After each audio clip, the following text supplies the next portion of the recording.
Hello, everybody. My name is Kathy Streng, and I'm an early Head Start home visitor with Centerstone. If you would like any information about any of Centerstone's services, I invite you to visit centerstone.org, or you can always telephone 1-877-HOPE-123 or 877-467-3123. One of the things that we do as home visitors is we work with parents to help them understand that they are their first and the most important teacher for their child. And we also like to help parents develop an understanding with our support that there are so many activities that you can make whatever you have on hand. And sometimes you might have to tweak things a little bit, but you'd really be surprised. Okay. Because what to do, show you your paper towel and toilet paper to into little rings that your child can sort, count. If you have a preschool, they could make a pattern with them and read the pattern like red, blue, touching each one as they, and then ultimately you could make it into a necklace that could come apart. About my process for that. So the first thing I did was I gathered up, this is the idea, I said, there's got to be something I can do with these because I had quite a pile. So the first thing I did was I kind of decided about how big I wanted my rings to be. And I found that this was soft enough I could just cut it right through. And then it sort of pops back into shape, fortunately. And some tubes may be thicker than others. So let's say I like this shape. What I decided to do, and you don't have to do it this way. There's so many different ways to really do the same thing. But I cut one. Can you see that right there? Let me hold it in front of my shirt so there's a little more contrast. And I'm gonna lay it over the rest of my paper towel tube. And I just drew lines to trace. Well, that was not the best pen to pick up. There we go. To trace them like that. So then I slid it down. I traced another one all the way around. I'm abbreviating this so it doesn't take up quite so much time.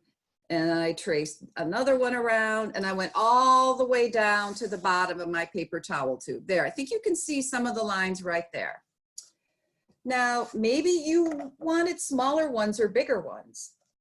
Do whatever you want. I was just thinking though that because paper towel tubes and toilet paper tubes are sometimes a little flimsy, I didn't want to go too small for fear they wouldn't have enough stiffness to them to support much handling by your little toddler. So once I got all those cut, I went to see what kind of paint I have. And because I have granddaughters, I do keep paint on hand. So you may have some kind of paint, you may not. You may want to use markers or stickers. There's all kinds of different ways, but that you could color these. I had some tempera paint. That's what I used for these. I just poured some out on a paper plate and used my brushes here to paint them. These are a few different sizes right here. And then I'm gonna hold this egg carton up. And this is how I let them dry. I decided it would be easier for me to cut them first, paint them, and then let them dry. So I hope you could see those there. Now, not everybody has tempera paint at home. However, if you are the least bit crafty or you know somebody who is, you may have some of these little bottles that I think you can get at Walmart for under $1. These little bottles of craft paint, which work just fine.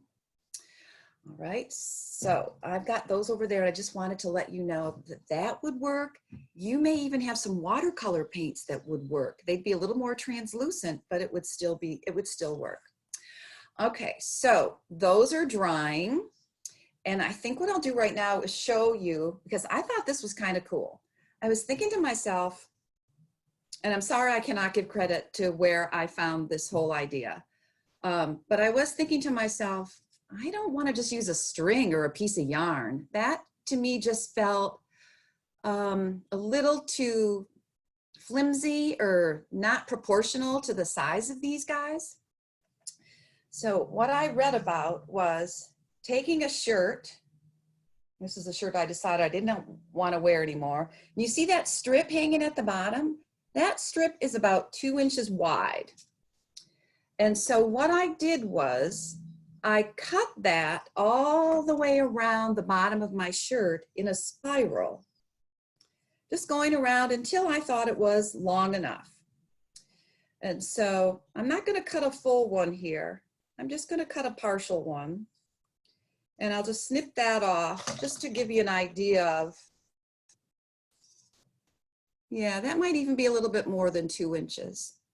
So then as I was fooling around with this and thinking, is there some way I can improve this? I decided, because I did end up with a pretty long one, that I would put some random knots in my string. So see, there's a knot there, there's a knot there. So they're not even evenly spaced, maybe like 6 inches apart or 8 inches apart. So that was that.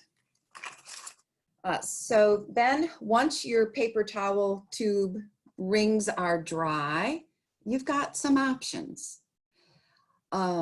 If your child is in a playful frame of mind and you are the best judge of that, and you bring these out, your child may show some interest. And that's a good time to bring her over and take your rings, and perhaps you yourself might start and say, oh, these are red. I'm going to put the red ones over here.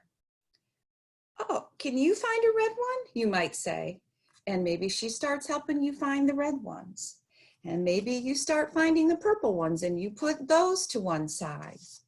And even if your child doesn't have a lot of language yet, you are doing so much by describing and giving her the words for the concepts and the things that you're doing and showing her. So you could also do counting. You could, I wonder how many purple ones there are. Now, let me just add that here, we don't really expect any of our children who are 3 and younger to be able to count any higher than 3. So just keep that in mind in regard to the age of any child or children you might have at home with whom you're going to share this activity. So you might say, oh, there's 1 purple one. There's 2 purple ones. We have 2 purple ones. Let's keep those together. And then you might say to your child, do you think we can find 2 red ones? And maybe you can support your child, or maybe your child's independent and finds 2 red ones to go next to your 2 purple ones. The other thing that you could do that I mentioned earlier as well is talk about pattern. Now, the first pattern that children will learn in school generally is a simple A-B pattern. And all that means is it's got 2 parts to it that are alternating. So you might have all your rings off to one side. You say, I wonder if we can make a pattern. And maybe there's a pattern on your child's shirt or your shirt or somewhere that you can point out in your own environment and say, let's do purple, red, purple. Should bring this a little back for you so you can see that. Red, purple, red. And then as you touch and point with your child or for your child, which is so important because then they're following right along, you might get here and you might say,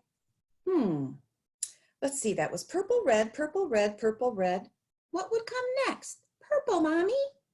You might get that. Say, oh, yes, look at that. You figured out the pattern. And on you can go like that. So then, of course, the last thing is and